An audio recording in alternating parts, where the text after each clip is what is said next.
자, 반갑습니다. 제가 지금 후두염으로 좀 병을 앓고 있는데 아예 목소리가 나오지 않다가 그나마 조금 돌아왔거든요. 근데 목소리를 계속 쓰게 되면 될수록 점점점 다시 안 좋아지기도 하고 기침이 굉장히 많이 나오게 돼요. 그래서 좀 수업을 진행을 하다가 계속 기침을 좀 하게 될 수도 있습니다.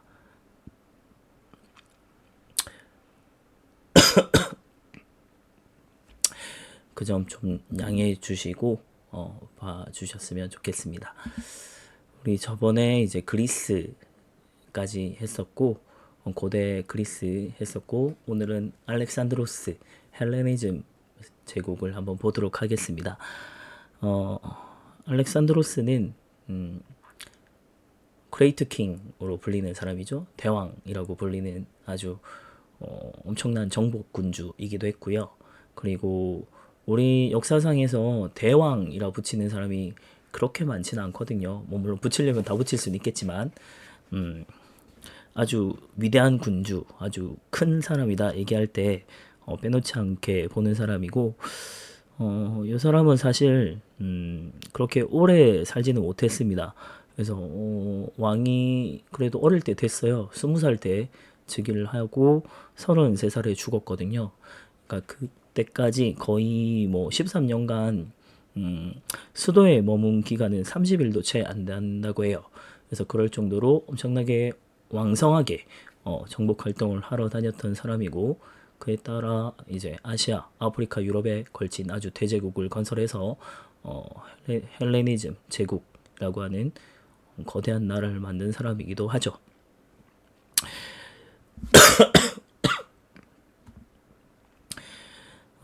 그래서 이제 우리 알렉산드로스를 생각을 하면 굉장히 뭔가 무력, 되게 힘 좋을 것 같고 막 엄청 거대한 그런 느낌을 생각하겠지만 실제로는 아주 잘생긴 좀 미소년에 가까운 그런 느낌이고 실제로 생긴 건 자세히 모르지만 나오는 거는 그리고 아주 문무를 겸비했던 대단한 사람이기도 합니다. 엄청난 철학자죠. 그래서 아리스토텔레스의 제자이기도 하거든요. 그래서 문무를 다 겸비했던 아주 뛰어난 왕 중에 한 사람입니다.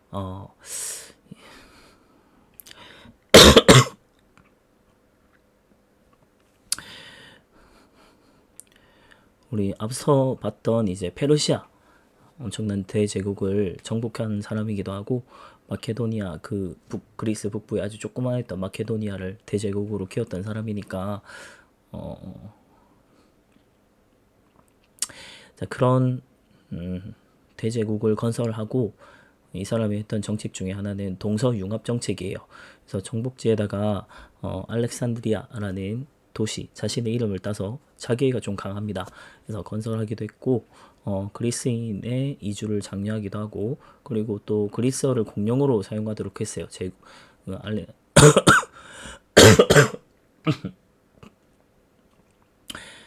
헬레니즘 제국 그리고 요 안에서 또 집단 결혼을 시키다 보니까 많은 이제 그리스계랑 이런 또 동양 이런 오리엔트 세계에 좀 혼혈족들이 많이 생겨나기도 했던 그런 모습입니다. 그래서 그리스 문화를 굉장히 많이 전파한 인물이다라고 보면 될 것 같은데 자, 그런 점 때문에 헬레니즘 문화라고 하는 것도 발달하게 되는 거거든요. 그러니까 기본적으로 서양, 그러니까 지중해 여기 있던 이제 그리스의 문화랑 그리고 동양의 오리엔트 문화가 좀 같이 섞인 형태가 나타난다라는 걸 볼 수 있을 것 같고 엄청난 제국을 건설하면서부터 사람들이 세계관도 굉장히 확대되게 돼요. 그래서 세계 시민주의라고 하는 게 좀 생겨나기도 했던 게 바로 이 헬레니즘 시대라고 볼 수 있습니다. 하지만 알렉산드로스 대왕 사후에 세계 왕조가 이제 분열이 돼요. 워낙 이제 제국이 크다 보니까 요거 우리 수업 때 이제 필기하기도 했었는데 자, 기존의 마케도니아는 안티고누스, 그리고 시리아 지역, 지금의 이제 시리아 지역 같은 경우는 셀레큐스, 그리고 이집트 같은 경우는 이제 프톨레미 왕족, 이제 이렇게 이제 분열이 되게 되는데, 여기서 우리가 좀 같이 연결돼서 봐야 될 사람이 바로 클레오파트라입니다.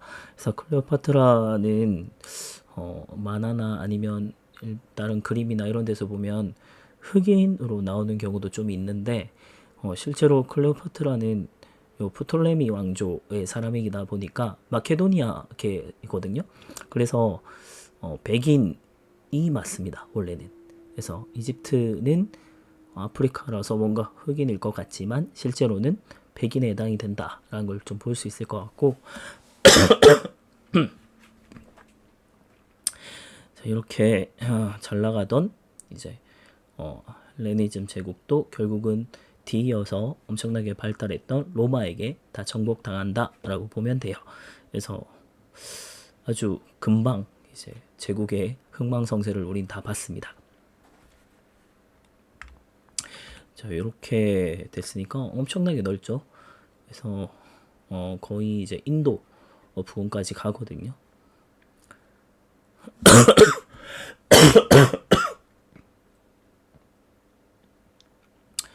아, 죽겠네. 자, 그러면 헬레니즘의 문화를 한번 보도록 하겠습니다. 철학과 예술이 아주 크게 발달하는데 간단하게 일단 볼게요. 자, 그리스 문화부터 한번 보겠습니다. 그리스 문화는 이제 인간 중심적 그리고 합리적 문화가 좀 나타나요. 그래서 종교는 우리 올림포스 12신 모시는 거 보면 알 수 있겠지만 다 신교입니다. 신이 아주 많아요. 근데 요 특징이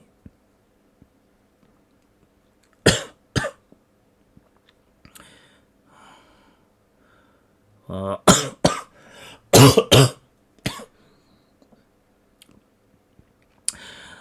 자, 앞에 3학년 걸 먼저 찍고 왔는데 거기서 목을 좀 쓰다 보니까 다시 또 계속 기침이 계속 나오네요. 진짜 의사 선생님 말에 따라 목을 쓰지 않는 게 결국 답인 것 같습니다. 요것만 빨리 찍고 한동안 진짜 무건 수행해야 될 것 같아요. 올림포스 12신의 모습을 보면 그리스 우리 로마 신화 보면 알 수 있잖아요. 이 사람들은 하는 짓이 정말 과간이죠. 제우스 하는 짓은 진짜 망난이잖아요. 그리고 인간의 모습을 하고 있고 인간의 감정을 가지고 있고 이런 걸 보면 굉장히 인간 중심적이다라는 걸 좀 볼 수 있고요. 이게 동서양이 좀 신을 바라보는 태도가 좀 다른 것 같아요.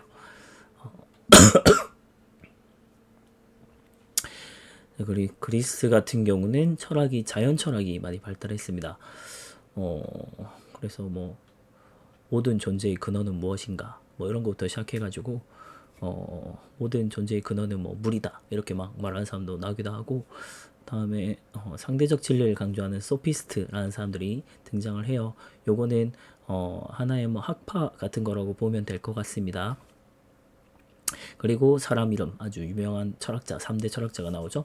소크라테스, 자 객관적 진리를 강조한 사람이고요. 그리고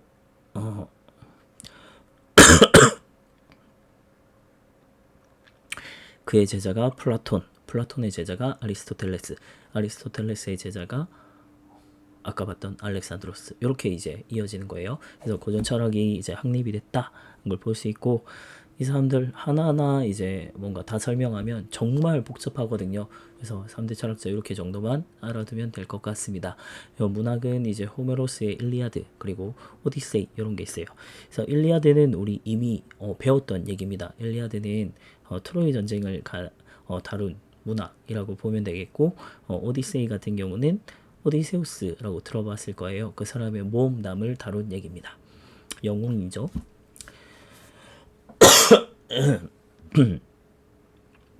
그리고 역사학이라고 하는 게 처음 발달하게 된 게 이제 그리스라고 볼 수 있는데요. 헤로도토스는 페르시아 전쟁사라고 하는 전쟁을 다룬 역사책을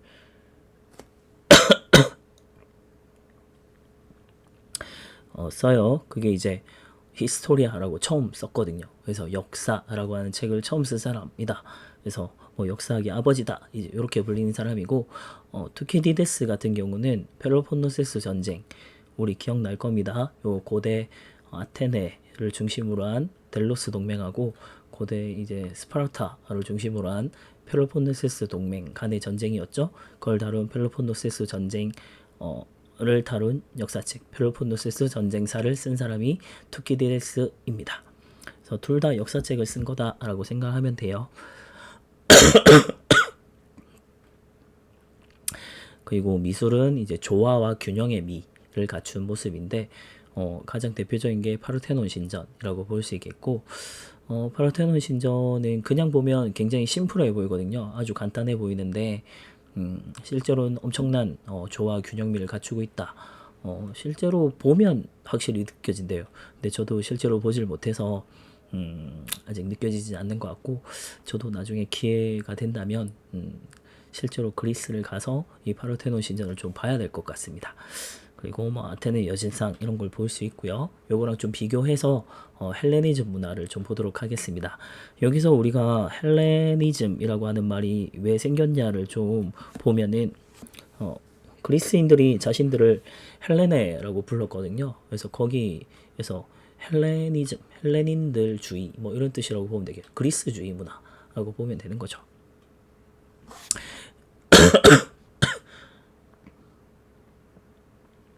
그래서 특징은 그리스랑 이제 오리엔트는 우리 보통 동방의 뭐 동양의 이런 뜻으로 이제 분석을 하긴 해석을 하긴 하는데, 요거는 철저히 요 그리스인들의 기준이라고 보면 돼요. 그래서 서양 애들 기준으로 봤을 때 동쪽. 그러니까 우리가 봤을 때는 사실은 저기 뭐 중앙아시아나 서아시아 이쪽 지역이기 때문에 우리로 볼 때는 동방이 아니에요. 하지만 오리엔트는 기본적으로 뭔가 동양의 이런 의미를 갖고 있다라고 생각하면 됩니다. 요 오리라고 하는 오리엔 요게 뭐 해가 뜨는 이런 뜻이에요. 그래서 해가 뜨는 건 동쪽이니까 동쪽을 뜻한다라고 보면 됩니다.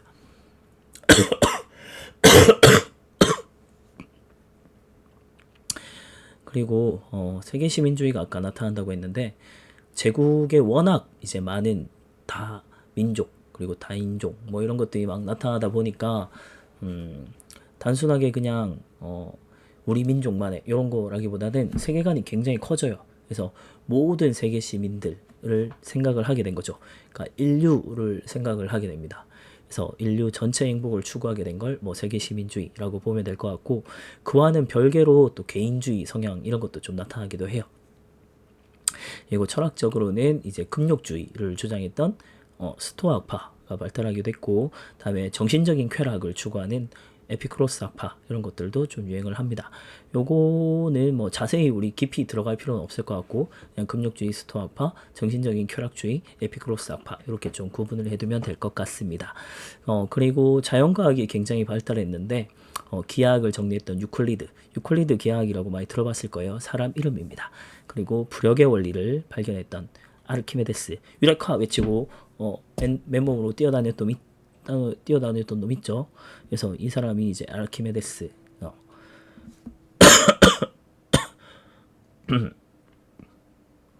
뭐 노출증 환자냐 뭐 이런 얘기하는데 그런 건 전혀 상관이 없고, 너무 사람이 기쁘다 보면 다른 걸 다 잊게 되는 경우도 있는 거죠.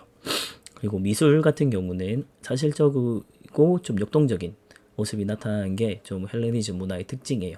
그래서 대표적인 것이 라오콩 군상 그리고 밀로의 비너스상 이런 걸 보면은 되게 좀 진짜 사실적으로, 그래서 표정이나 이런 것들이 아주 괴로워하고 이런 모습 막 나오잖아요. 그런 것들 보면 아주 사실적, 역동적인, 아주 다이나믹한 이런 모습이 나타납니다. 자, 요게 이제 아르키메데스 해당이 되는 거고요. 와, 일단 여기까지 하겠습니다. 자, 더 이상 진행을 할 수 없을 것 같고, 요거 끝난 이후로 제가 한동안 뭐 어차피 집에 혼자니까 무건수행을 좀 하도록 하겠습니다. 목을 잘 쉬고 제가 좀 다시 회복되는 대로 다시 찍도록 할게요. 더 이상은 무리인 것 같습니다. 일단 여기까지 할게요.